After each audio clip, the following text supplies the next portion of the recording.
want to tell you a story of 3 different properties all actively listed in our market this past week, and how the market's kind of crazy right now, and you see some differentiation, the activity levels, the interest levels on different properties right now, all kind of in the same, Lehigh Valley market here, Allentown, Bethlehem, Easton. So I'll start with property 1. So last weekend, I should say, I got a call from a real estate agent that I work with. One of our clients wants to make an offer on a townhouse listed for $249 in an area called Freemansburg.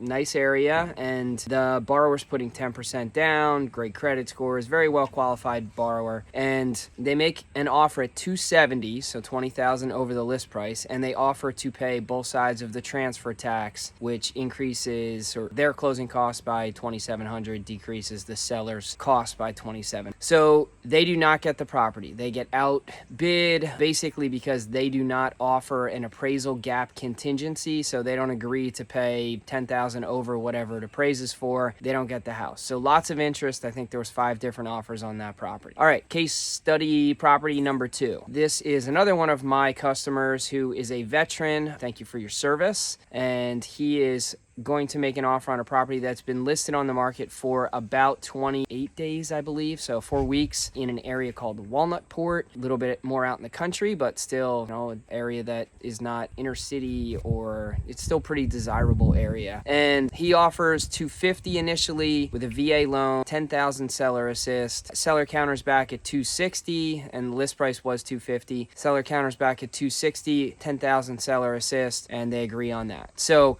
only one offer.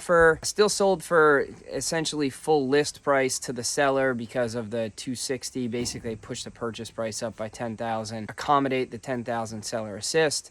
So that's case study number 2. Case study number 3, property has been listed with an agent that I know for over a month. Started at $450 in Emmaus, so right in the same town where our office is, which again, desirable area to live. They lowered to $425, they lowered to $400, and they still don't have any offers. And it's a 2,500 square foot, 2-story, in a nice neighborhood. So I guess the moral of this whole story is 2 different things. One, there is a lot of variation based on the desirability of the house, I think. I think that has way more to do with any delays or timeline, where one goes under contract very quickly and one sits on the market. Obviously, that's a function of price too, but I think desirability, if the house is priced appropriately, is in good condition, and maybe there's no big glaring negative like busy street or really high taxes or comparative to other properties in that price range. As long as there's no big glaring issue,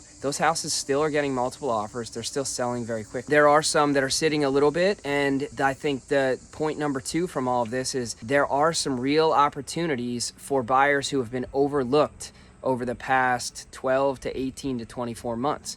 So if you're one of those buyers who, has been passed over because you are using a government loan product, a VA, FHA, USDA product, or if you needed seller assist, like if you're willing to look at those properties that have maybe were listed too high initially, or have some type of maybe the condition's not great, maybe it just it needs to be painted, it needs to be updated. If you're willing to take a look at some of those properties, there's some opportunity for you guys that have been kind of stuck on the sidelines for the past year to 2 years. So lots of opportunities in this market. I've heard somebody say that you can't complain about the market because it's the only one we got. So look at the positives and for those opportunities, and if you need any help, we're here to help you.